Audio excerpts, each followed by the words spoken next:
supposed to know which is the right career for us. If we're to spend 40 to 50 hours a week, over 10,000 hours a year, we're going to want to choose a career that we're best at and one that we love. And with the average American changing their jobs up to 7 times during their lifetime, finding the right career as soon as possible will contribute to better health and help you live a richer and fuller life. The right career is out there waiting for you, and I'm going to help you find it. I'm Freddy Cochran. Welcome to California Careers. Welcome to another edition of California Careers. I'm Freddy Cochran, your host. We are in Torrance, California with podiatrist Carl Wagreich. Hi, Carl. Hi, Freddie. Hi, thank you for joining us. We appreciate that. My pleasure. What exactly is a podiatrist? Well, a podiatrist is a specialist who sees patients for foot and ankle problems mainly. Depends on what state you're in. Some states we treat up to the knee, other states just up to the ankle. California we treat foot and ankle deformities and then as well as the muscles that govern the function of the foot that are usually up in the leg. Okay, they call you Dr. Wagreich, but you're not necessarily a medical doctor. You're a... Doctor of Podiatric Medicine. Okay, so DPM. Oh, DPM. Yes. Okay, so what is the difference between a medical doctor and a DPM? Well, in the we do 4 years of medical school, which is podiatry school, and then the requirements now are for 3 years of residency training in order to practice in the state of California, and that varies from state to state. Okay. In the first year of medical school, we take all the same classes that they do in allopathic medicine. Okay. And then we quickly branch off into clinic and start seeing patients for lower extremity deformities, and we study much more in depth than they do in medical school, the foot and ankle mechanics, deformities, everything like that. Very cool. Do you guys get trained in, say, pharmaceuticals, maybe drugs? Do you prescribe medication? You Absolutely. Do. We take all of the histology classes, pharmacology, biochemistry. Oh, cool. All Okay. of that is done in the first year of podiatry school. And it's the same courses. As a matter of fact, our histology teacher from many moons ago was actually the author of the textbook, Oh, wow. Leslie Airy, which was a classic in histology. And he was about 96 years old. But Awesome. But he was amazing. So if you're a podiatrist, you get that prescription pad. You can write Absolutely. prescriptions. Yeah. And with that pad comes a lot of responsibility and paying the government some more money. Is that right? Oh, absolutely. That's cool. Now, if I'm a patient or just a layperson, do people regularly see the podiatrist, or is that only when there's a foot problem? Well, most people don't go to a podiatrist for routine visits if they're not having any problems. I personally see a lot of infants and children, and the way that I get to see them is either by their pediatrician sending them to me, or their parents were patients of mine, and they've had problems. Then we talk about the genetics involved in foot pathology. But some patients, like diabetics, for example, who are at higher risk for infections and ulcerations, a lot of them do, even though they have no problems, get referred to a podiatrist and are seen for annual exams.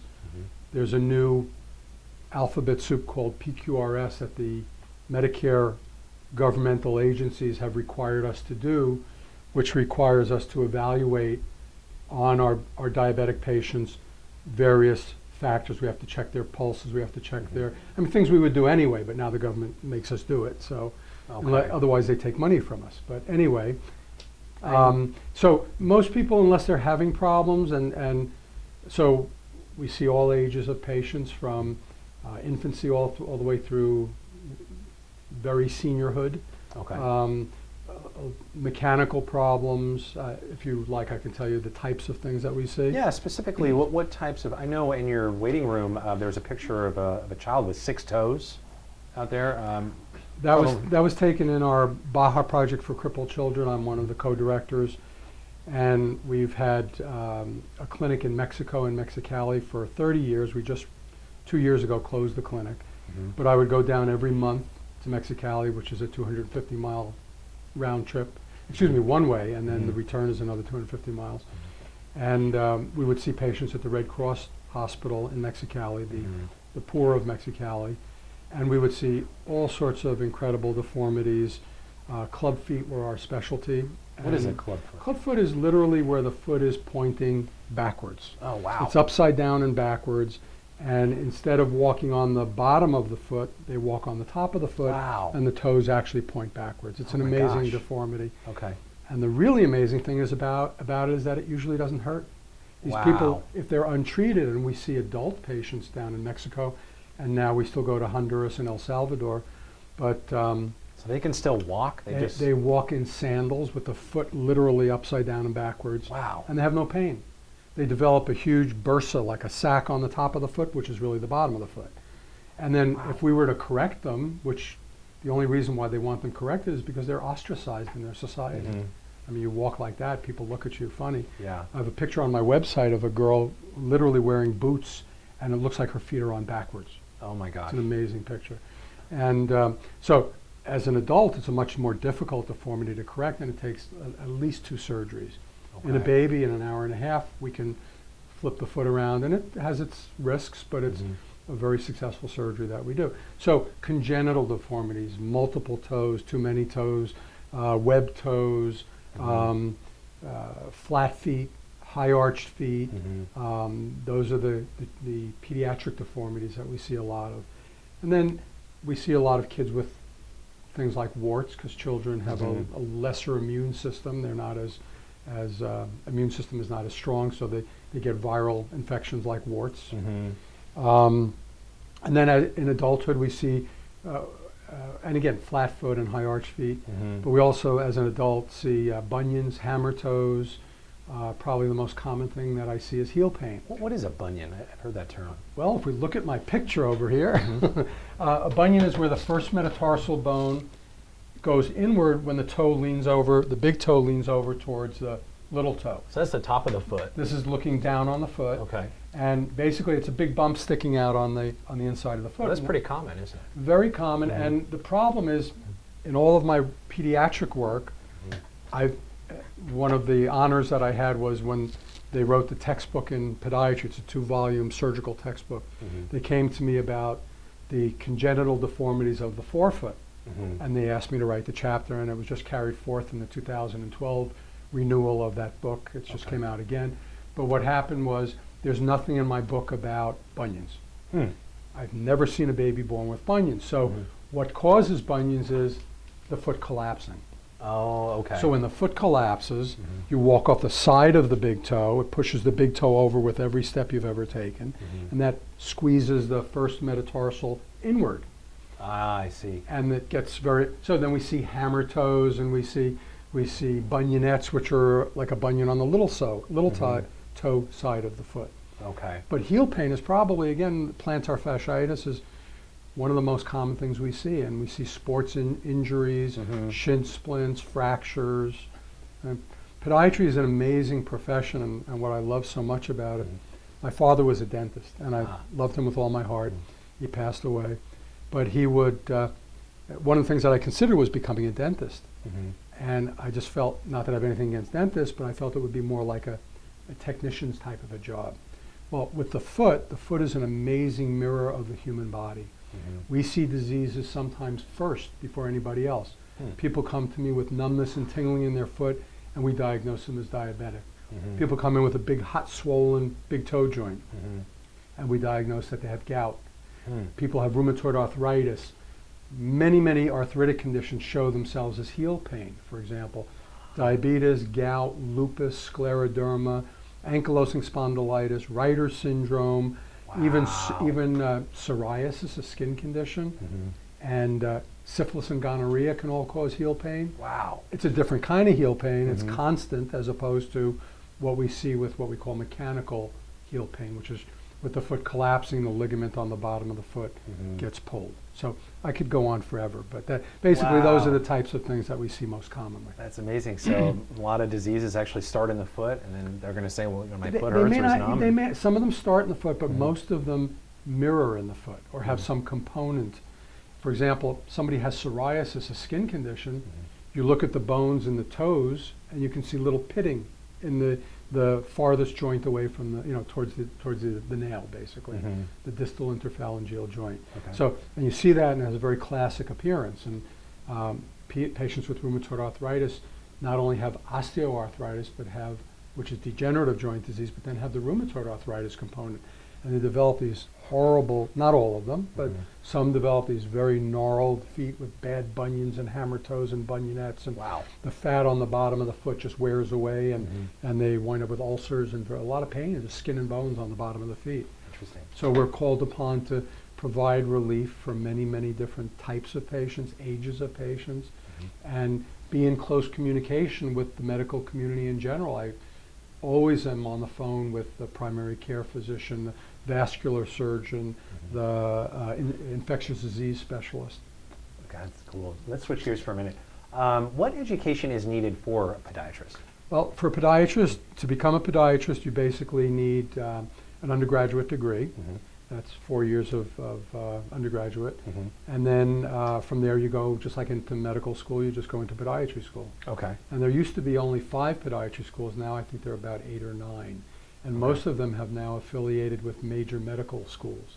Okay. So for example, the one that I went to, which was the Illinois College of Podiatric Medicine, is now part of Rosalind Franklin Medical School. Okay. And a lot of them are now fully integrated into medical schools, and they rotate with the regular medical students and take their undergraduate, their medical training with the MD or DO Okay. students.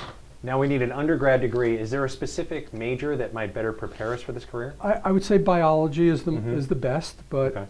yours truly did not have a degree in biology. I had a bachelor's degree in psychology Okay. Where'd you go to school? at Hofstra University on Long Okay. Island in New York. Okay. And then after I worked around for about a year or two and realized I didn't want to do anything but be in the medical field, which is the type of family that I came from. My uncle was an MD and my father a dentist. And Wow. um, Family of doctors. yeah, and then I decided that, well, had to go back and take credits that I didn't have to get into podiatry school. Oh, I see. Okay. And then when I graduated podiatry school, not only did I get my DPM degree, Doctor of Podiatric Medicine, but I also got a BS in biology. Oh, wow. Okay. So I have a BA, BS, and DPM. Oh, wow. Let's say, okay, we've got through our undergrad, we've got our DPM. Tell us about the licensing requirements. What do we need to do to get licensed through the state? In order to be licensed in the state, you have to have taken the national board exam. Okay. You then have to complete a now 3 years of postdoctoral training. So residency, it's not internship, it's residency training. Okay. And our structure of residency training is a little bit different. There's PMNS 24 and PMNS 36 programs.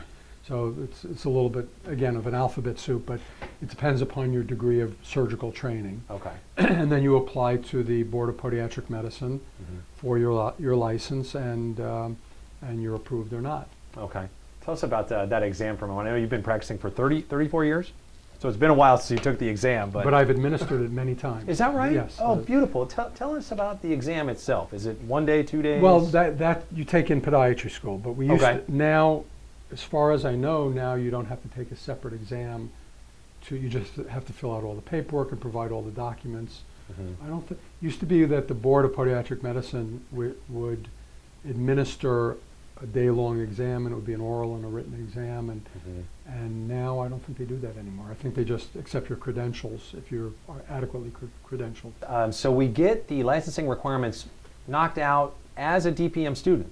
Is that right? You take the national board exam is what it is, Okay. and after that you then fill out the paperwork. As far as I know, and the clear way to check now is with the Board of Podiatric Medicine, which is a division of the Department of Consumer Affairs for the state of California. So Okay. DCA.gov, I think it is. Okay. So 8 years of higher education, basically. 7 7 years. Yeah. Okay. So 4 undergrad, 3 and residency training. oh, very cool. Okay. Now let's say we get through the medical profession, we get through the education side, we've got our license. Do we need to acquire malpractice insurance or any other goodies to actually practice? You technically don't need malpractice insurance, Okay. but virtually nobody does not have it.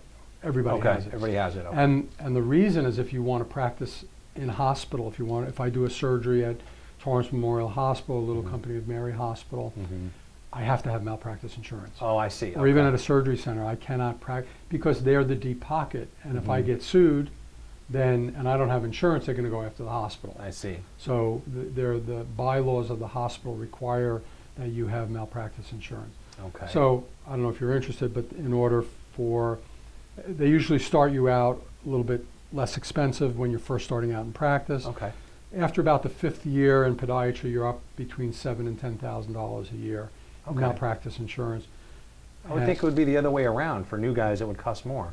Well, no, because they know you can't pay it. Oh, I see. You're paying off a lot of loans probably to pay off your medical training I understand. and your undergraduate training nowadays. Okay. As a matter of fact, one of the things that I've done is I've directed residency programs for about 25 of my 34 years of practice. Mm-hmm. And many of my residents would finish their programs $150,000 to $250,000 in debt. Wow. Yeah. Okay. Now, Better if be you're devoted. independently wealthy, it's not a problem. But All right. Let's say we've knocked out all the administrative requirements. We're ready to practice. How do I get a job? What advice do you have for young guys that are looking to go to work? well, Once just they're licensed. kind of going back to your other question Mm-hmm. about the malpractice insurance, that's Okay. only one of the many things you need. Okay. You have to have your state license, which now is $900 every 2 years. Okay. You have to have liability insurance. You've got to pay all sorts of other fees to the government for your licensing and radiographic ability to take X-rays. Mhm. You become a supervisor. You take tests for that, and then Oh, there's wow. eventually board certification. It's a never-ending parade of governmental agencies that come into your life. Literally with the ongoing education requirements. Yes. Is that right? Yeah. So was that your question about continuing education? or- Well, I think we've got the education side pretty well mapped out. Let's get into practice for a moment. We want to go to work. What do you recommend for a young guy who's recently out of school and he's licensed? Where does he go to work? I mean, you don't just walk in and open up your own shingle, do you? Well, that's one option. What I did many years ago was I found someone in this area that was looking to share office space. Okay. And he had a fully beautiful built-out office. So here I was actually working with another doctor as an associate, and then I started my own practice at the same time. Okay. And I was there half a week, and he was there half a week. Mhm. And then after 2 years, that no longer worked for me, so then I opened up in this space where I've been for the past 32 years, basically. Okay. So the problem is that nowadays, doctors such as myself are becoming dinosaurs. Mm-hmm. Private practice is becoming a thing of the past. Really? With national health care, Mhm. with all sorts of hospital ACOs and HMOs and everything. I mean, the list goes on and on. Mhm. Many doctors, so starting out, your options are, yes, hang out your own shingle, number Mhm. one. Number two, go in with somebody as an associate Mm-hmm. with the possibility of partnership. Mm-hmm. And you have to look at the practice, and that's a very, you get to see by being there and working in the practice, this is a viable practice, or no, the practice is dying, Mhm. I don't want to be any part of it in the future. And if you get along well with the doctor that's working there, it might work and might not. So a lot of things to think about. Mhm. Most graduates are going out and joining multi-specialty groups nowadays. What is a multi-specialty? For example, upstairs we've got the South Bay Associated Physicians Group. Mm-hmm. Little Company Mary Hospital has the Medical Institute, Mm-hmm. and they hire podiatrists. And then Okay. there's HMOs like Kaiser and Pacific Care and all sorts of other ones that employ podiatrists as Mhm. well as other medical practitioners. Okay. So if you want to start out at Kaiser, for example, you get all of your malpractice insurance paid for, you get holidays, Oh, there's a you perk. get lots of perks, Mhm. but then they work you like a dog, and you're doing like, seeing patients every 5 minutes or 10 minutes or whatever, Yeah. for 8 hours a day, 5 days a week or whatever. Mhm. I couldn't practice that way. I have to set Mhm. my own schedule, I see. and I have to be able to refresh my batteries and Mhm. and schedule my own appointments. I don't do it personally, but my Mhm. staff knows what I do and Mhm. and what we like to see.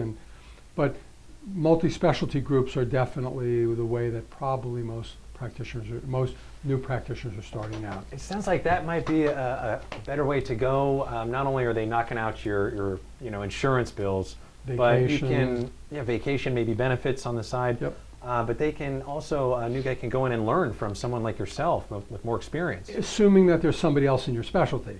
Oh, okay. It might Because a be lot the of only times you guy. might be the only podiatrist Oh, there. wow, that's interesting. Like little Okay. company of Mary Medical Institute only has one podiatrist that they just hired. Okay. I know a few recent attorneys that I've recently interviewed. When I asked them, how do you go out and get a job? You know, they simply went out and pounded the pavement. Yeah. That might be an option. Yeah. For a new Again, podiatrist. you can go to, when I first graduated my residency program, I knew I wanted to live in Southern California. Chicago was way too cold for me. So I decided to, I asked around with my attendings that I respected in my program, and I said, who do you know in Southern California? And I had like 5 different guys that I came out and met, spent time with them, Oh, interesting. Okay. and saw their practices, and one of them I actually chose me as an associate. Oh, beautiful. Beautiful. Let's switch gears for a second. Now, take us through a typical day as a podiatrist. I don't think there is such a thing. Is that right? I usually start about 9 o'clock. I schedule usually patients about every 15 minutes. Oh, really? Okay. So, Depending on what we're seeing. Now I also have my back office gal, Julia, sees a lot of routine care patients that come in, they're healthy, they have no problems, and they just are unable to take care of their nails or trim their corns and calluses, and she does that for them. so is she a podiatrist too? No, she's not. she's my assistant. Your assistant. Okay. Yeah, she's actually a certified limited rate X-ray technician. Okay. So she takes X-rays for me as well, and she can see patients. yeah, she does. Okay. As a matter of fact, some people don't want to see me; they only want to see her. Is that right? Yeah. Well, she's been with me for probably 24 years. She's prettier than you are. Well, absolutely. I hope so. So she'll be seeing a patient, and I'll be seeing another patient, or I'll need her to take X-rays for me. So somebody will come in, a new patient. We usually schedule about 45 minutes for a new patient, Okay. and we do an intake exam where the patient will fill out the paperwork that they need to fill out, an inventory of their health problems and what medications they're on, and then I sit in front of them and I go over it with them. And then depending on what their complaint is, we evaluate what their problem is, their chief complaint. Okay. And then I'll evaluate their foot problem. So we'll check their circulation, we'll check the mechanics of their feet, watch them stand sometimes, watch them walk sometimes. If it's somebody with an ulceration, we'll get cultures, get X-rays, and so what we know, does the patient have good circulation? Circulation is great, then they'll heal pretty well usually. If they're not healing well, we may want to send them up to a vascular specialist or do a vascular evaluation in the office. So there are a lot of things that we see, but again, it all depends on the individual. Okay. One of the things that I love most about what I do is that it's never the same. Okay. So there really is, I mean, there are a lot of things that I do that are similar, but everybody sitting in that chair is an individual. Some people I have loads of fun with. We tell jokes. We just, nothing serious. Other people are very serious, and you have to be able to get into the listening of that individual. So in order to communicate and empower that person to do what they need to do, you have to be able to communicate the way that they can hear you. Some people can't even hear you and they need to see things. So we have this diagram here, Okay. and I'll pull out my skeleton, which is actual bones of a foot, and show them the bones, and some people have to touch things. I'll let them touch the bones, and that way they'll understand better. Most people are auditory and visual, so if you show them and then make sure that they can understand what you're saying, and that's the art of what we do is communication. Because somebody walks in and they don't get what you said, it's like, forget it. They're not going to be enrolled in helping themselves. And I always tell people, I need a partner. I can't do it myself. Wow. So you better have some social skills if you choose this career. Well, it's certainly a helpful thing to have. About how many patients do you see a day, each day? Is it Well, ballpark before number there? electronic medical records, I was which has slowed me down to some degree. I was probably seeing about 25 to 30 patients. Wow. Now I see about 20 to 25. Wow, that's a pretty big number for a doctor, isn't it? But I don't work 4 days a week. So Okay. 2 of those days a week I work for the medical board, Mhm. and I do interviews of podiatrists that are they have complaints against them, and I'll interview them with the Attorney General's office. Wow, very cool. So I actually set up the enforcement arm of the Department of Consumer Affairs for the medical board here. with 2 other doctors about Wow. 25 years ago. Oh, very cool. So I've been a consultant, a 3-time consultant, and an expert witness. Wow. And so that's stuff that I do for the medical board. Very cool. Or I'll review malpractice complaints, Mm-hmm. or I'll do my surgeries on those 2 days a week. And if I'm lucky, I just get to stay home and chill and come in and handle paperwork and pick up my kids from school. Let's talk about those surgeries for a moment. How often are you performing those, and is there a specific time, like mornings or? I'm a 9 o'clock in the morning person. I used to be a 7:30 in the morning person, but I get there at 7:30, nobody's ready, so it's very frustrating. And if I start at 2 o'clock in the afternoon, I'm ready for a nap. So Okay. that doesn't work too well. 9 o'clock, you usually don't have to wait for anybody too much. So at 9 o'clock, the guy before you or the gal before you, the surgeon, hasn't really gone that far over. And they know me that I'm always on time, and so they'll have the room ready usually, depending where I go. Okay. Now, do you perform those here in your office, or do you go to the We hospital? used to do tons of surgery in the office, Mhm. and it became not as effective. It became, so 30 years ago, what we were paid to do surgery, and this is the nuts and bolts of it, and that people need to know these things, versus what I'm paid now, we're being paid about a third of what we used to get paid, maybe Really? 40% if Why we're is lucky. that? Because there'll always be doctors that'll get paid, that'll be willing to work for less, Hmm. and insurance companies are more than willing to hire doctors on their PPO panel, their HMO panel, that will work for less. Oh, wow. And the government has limited our rates, and we now have been hit by a 2% sequester, like the air traffic controllers. So what I got paid for diabetic shoes is 2% less than I used to get paid. And so, for example, so to do surgery in the office not only is less secure for the patient, even though we never had a problem, and I did hundreds of cases in the office, then we started switching to do more work in the surgery center or the hospital. Okay. And it's just such a bizarre thing. So for example, if I want to replace somebody's big toe joint, if I know they have bad arthritis, and I put them in orthotic devices to try to stabilize the foot and get rid of their pain, I can do that replacement in the surgery center much easier and less expensive for the government, Okay. but they won't pay the surgery center for the implant. I have to do it in the hospital. And the hospital then gets paid more than the surgery center. So these are all the craziness, these are the crazy things we have to deal with in Okay. the profession. Sounds. Oh, I'm sorry. Go ahead. No, I was just going to say, but so we do surgery in the office, the surgery center. I do minor things. I have a carbon dioxide laser that I use for removal of warts and skin tags.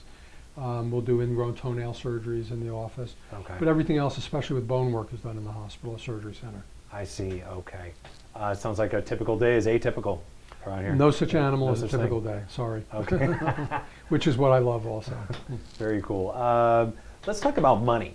Now, if I'm a recent grad, what kind of dough can I look to be made, first year? Well, ballpark. I would say it depends on, number one, what you're willing to do, and number two, who you're working for. What I'm willing to do, expand on that. Well, so if you're willing to work for an HMO, for example, and work 5 days a week, 40 to 60 hour days, weeks, for example, you'll probably make more. So for what I understand is that for Kaiser, for podiatry, which is an HMO, I think they start podiatrists around $85,000 to $95,000. Okay. If you go to work for a multi-specialty group, you'll probably be closer to $150,000 Okay. a year. Wow. It's So great kind money. of like a first-year law student Okay. getting out, somebody that's passed the bar already. Sure. Okay. And then there are all sorts of gimmicks in the field, which I am not a big fan of and don't do, but there are, so for example, you can do certain tests in your office and get paid, and they're always trying to incentivize us for doing those things, the companies that run those tests. Okay. And to me, it's a conflict of interest, and I don't want to be involved with that. Okay. So I just want to treat my patients, and I don't want to sell them stuff. And there's one or two things we have in the office that I'll make available to patients. I don't like selling things to patients. Okay. But, I'm not a salesman. I'm a medical practitioner. Okay. Sounds like getting a job with say, a firm or a hospital might be the way to go. not only, you know, I forgot to mention, I see that you have this fabulous equipment around here. If you don't have your own office, you don't have to buy that stuff too, right? Yeah, this chair is, I call it my sarcophagus. It's a huge chair. And it's probably now about $8,000 for that chair. Is that right? Yeah. Jeez, you just need a remote and a big screen on this wall. A lot of doctors have that too. I'm saving up for my my digital X-ray machine. Is that my right? processor, that is. Uh-huh. Yeah, because now we're being forced to take digital X-rays. Oh, and I have a wow. brand new unit, but Mhm. my developer is a chemical developer, Wow. and the state doesn't like that. Mm-hmm. Very cool. We usually end with a funny story of some kind. Did something funny or interesting happen to you? Oh, I've had tons of interesting Is that right? stories. What do you got for us? Funny stories are the jokes that I get told by my patients. Just to give you a sense of how medicine can be very holistic, Mm-hmm. that we don't treat feet, we treat people. Mm-hmm. So for example, warts in children. When I treat people with warts or children with warts, excuse me, I could just take them out. I have a laser, I've got a bifurcator, I have a knife, I can cut them out, and problem is they'll come back because people that get warts are genetically not resistant to that virus. Hmm. So instead I try to talk to my patients. We spend about 45 minutes to empower them to raise their resistance. And basically it's almost kind of like psychopodiatry. And some of the stories that I've been told over the years are just amazing. So just one quick one. Yeah. Mom and dad are fighting, kids break out in warts. Really? People kids do poorly in a class, or they've got a bad teacher, or they're getting bullied, they break out in warts, among other things. I have one little girl who's, I'll never forget this story, her mother was getting married for the 5th time, and she was a product of the first father. The day of the wedding, she exploded in warts over both of her feet. Wow. I mean, just like hundreds of warts. Wow. So just goes to show Hundreds? you, hundreds all over the place. That's on both amazing. feet. Yeah. Wow. And when we started working and showing mom what the effect of what she was doing had on her kid, I was too late for the wedding, but Yeah. how the kid needed some support and things like that. Yeah. Most of the time, 80 to 90% of the time, the warts go away by themselves after I have a discussion about eating and sleeping and vitamin therapy and doing inventories of the good and the bad in your life. And so it's time that I get to know my patients, spend time with them, and find out what's going on in their lives. And it's amazing the coincidence, which is not a coincidence, between the onset of the symptoms and what was going on in their lives. Okay. So it's, I mean, just again, just Yeah. another idea of what are the many things we do. Before we wrap it up, I want to know, what do you love about being a podiatrist? Oh, I think everything I've already said. Yeah. You know, it's really it's a good question, and I just thought of what it is that I've known forever. Sometimes I just can't wait to get to the office. Sometimes I don't, you know, stuff going on, and there are office battles going on and things like that. Most of the time I just can't wait to get here, and it's because by the time I get home, I've had the experience over and over and over again, and I'm not patting myself on the back like I'm any better than anybody else, but the fact is that I know I've made a difference. And I've made a profound difference in people's lives, where someone who was in danger is healed. Someone with a deep vein thrombosis, I picked it up and got them treated. Somebody with an ulcer on their feet, I've got them healed. Someone with a simple thing like heel pain who can't walk because they're in so much pain. I had a patient, a mail carrier, about 2 weeks ago, said to me, after I made him orthotic devices, which is probably the most common thing that I do for people, and after I made him the orthotics, he was back to work and delivering mail and working on his weight problem, and we have all those discussions. He came back to me and he said, "Thank you for giving me back my life." Wow. And you know, it's like, I don't allow that in a lot, but to get that acknowledgement, it That's happens amazing. every day. And Wow. it's just an incredible opportunity. And somehow, and this is what I tell my boys, I have 4 boys, all different ages. Somehow, by being in this life, if we make the world a better place, we've done our job. And that's Wow. what there is to get out of life. Very cool. And that's what I get. I know what we mentioned earlier, the pictures on your website and in your waiting room of the children's feet with 6 feet, and to make that children's foot be able to fit into a shoe and just making people's lives better. What a rewarding. Yeah, let me just tell you one quick story. Yeah, please. One of my favorite stories, because in Mexico, we stopped our clinic because there were a lot of problems and our infrastructure kind of fell apart. But we still go to Honduras, and once a year though. In Mexico, we go every weekend. I would go once a month or twice a month. But our residents and one of the attendings was down there. Honduras, it's a once a year type of trip, so I'm not thrilled about it, but we don't follow our patients, which is a problem. We have an orthopedist who does that for us. Okay. But one year when I went down, one of the things that I do, because I was trained in doing it, is I've done a lot of amputations below the knee and above the knee. So we had a 5-year-old girl, Scarlett, beautiful, beautiful girl, sweetest girl in the world. She had this horrible deformity. She had no knee, but growing out of her thigh was this thing that looked like a foot. Wow. It's called phocomelia. It makes the 6 toes look like nothing. Okay. And Wow. you see the x-rays and it's just totally bizarre. Wow. And I've seen it lots of times over the years. And, well, not lots of times, but maybe a handful of times. And there's nothing I could do to get, she would only walk. She couldn't even go to kindergarten because she was ostracized. Wow. Kids would make fun of her. She had this little appendage coming out of her. She couldn't hide it. She would have to walk in crutches and rest this thing in the crutch. And just a beautiful, otherwise very beautiful child. And the only thing I could do is amputate her leg above the knee and get her fit. Now, we don't do this stateside, but in these third world countries, I do because I was trained to do it. So I'll never forget that when she went for the surgery, I spoke to her in Spanish because I'm almost fluent in Spanish. And I told her what I was going to do, and she beamed from ear to ear. She couldn't wait to get rid of this thing. She's the only child, and I've operated on probably about 500 babies with club feet, and they never go quietly to sleep. We had a great anesthesiologist that would play with them and put the mask over them, and they would play like they're blowing up a balloon. Next thing you know, they're asleep. She took the mask herself and put it over her own face, and she couldn't wait to go to sleep. Wow. And I would follow her through the orthopedist. He would email me and let me know her progress. And the president of Honduras' wife got her a prosthetic for that limb. And the next year I came down, and I was exhausted because we fly all night, and it's a horrible trip.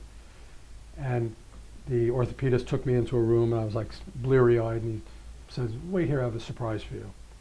And in comes Scarlett, walking without crutches, with her prosthetic, with slacks on, walking like a normal human being. And she jumps up in my arms and gives me this big hug and a kiss. And it was like, oh, now I know why I just spent 12 hours getting here, and and why I do these things, because it was very cool. At some point you want to say, I don't want to do this anymore. It's too much. Yeah. But so that's. Now with Scarlett, she had the growth coming out of like above her knee. Yeah. Couldn't she like just shave that down and leave it in there and keep her leg normal? Well, she really didn't even have anything below. She didn't even have a knee joint. Okay. So it was just like if you look at this, it was just like this appendage that looked like a foot sticking out from the bottom of the thigh, basically. So now she's got like a pole going down? It's an amputation, and then she wears an above the knee prosthetic, which is not the best prosthetic, but does it look like a leg, or is it a pole? if it's an artificial leg. Oh wow, okay. And then she's got her own leg from the hip to the prosthetic. Oh wow, Yeah. that's amazing. That was great. Making these kids, human beings' lives better, healthier, happier. The adult club feet that we treat patients with club feet, the women come in with these horrible club feet, and they don't have pain. How do they put their shoes on backwards like that? You look on my website. Okay. There's that one picture that's just bizarre. Yeah. Excuse me. And the reason why they want to get the surgery done is so they can get married. Wow. So the happiest find a man without the right feet. Absolutely. So the happiest day is after we've done 4 surgeries on them, 2 for each foot. They come in and they've got a ring on their finger, and they're Is that right? beaming from ear to ear as well. Isn't that amazing? Yeah. Tell us, what is not so fabulous about this career, if anything? Oh, there's a lot that's not so fabulous. And it all has to do with the intervention of government in our lives. they threaten you, they take money away from you. Give us an example. What form of government? Federal government, state government. Those Okay. are the two big governments. I mean, I pay a city license to the city To of what, Torrance. what division or what agency in the government? Medicare, Okay. Department of Health, DHS, Department of Health Services, I think it's called. Mhm. So, for example, the government wanted us to convert to electronic medical records. I had a system of doing my charting and my dictations for 30 years. Mhm. But if I didn't convert, they would start taking percentages, like 3% of my pay away from my Medicare patients. Wow. Okay. If I did convert, they were going to subsidize me to convert and pay Hmm. me X amount of dollars to convert. But then they make you jump through the hoops of going through certification to prove that you did what you said you're doing, and Sounds like extortion. it's worse than extortion. Jeez. And then e-prescribing. So, for example, I used to write a prescription, hand it to the patient, or call the pharmacy. Mhm. Now, if you don't do e-prescribing, which is over the internet, they also take away 2 to 3% or whatever it is of your pay. Oh boy. And then the government is supposed to pay for diabetic shoes, Medicare patients, Mhm. entitled to one pair of diabetic shoes. Well, I have lots of patients that I would do that for, and then they started auditing everybody in California, Hmm. doing pre-certification audits or post-certification audits. And you do everything they tell you to do, and then they wind up turning, so for example, one patient, we dispense 6 pairs of inserts for the shoes Mhm. and 2 shoes, and they're special shoes. Mhm. The government would approve 1 shoe and 3 pairs of insert, and on the same patient, deny the second pair of shoes and the other 3 inserts. Hmm. And then you say, what's going on, and you file for an appeal, and they take away the first pair that they gave you. I mean, you have no idea. So the government bureaucracy, the red tape there is a pain. The government, the legislators have nothing better to do than my personal opinion is they don't make a difference, Mhm. but they derive their value by judging and evaluating those that do. Anything other than the government, sort of the red tape there? There's Maybe also something like hands-on, like with the patient. I always thought about the smelly shoes. What do you do about that? You spray them with the yeah, wizard? there are sprays, right? We have, you counsel a patient if they have some people come in because they have an odor problem, Mhm. fungal infections, things like that, and that's part of what we do. Mhm. It's good to have a sensitive nose on one hand, on the other hand it's not. you Is that a know? red flag that there might be something else going on if we've got some strange foot odor coming? Certain infections smell differently, so Mhm. certain infections, like a staph infection, Mhm. will smell one way. An E. coli infection that we see Mhm. smells very bad, like a sewer. Mhm. Some people have mixed infections. Some people have Pseudomonas infections, Mhm. which have a certain odor and a certain color. Interesting. And Okay. all these things we have to be aware of. Yeah. Mhm. Patients are usually a pleasure every once in a while. So as the economy gets worse, Mhm. people become more protective and less willing to spend any money at all. Mhm. And if what we do require is that they partake in the share of costs, they're less likely to do it. And Okay. sometimes they'll do it and then change their mind that they wish they hadn't. Mhm. And then it becomes a big issue. So, Okay. so you have to be able to read your patient. Are they truly and some people just throw you a curveball. Mhm.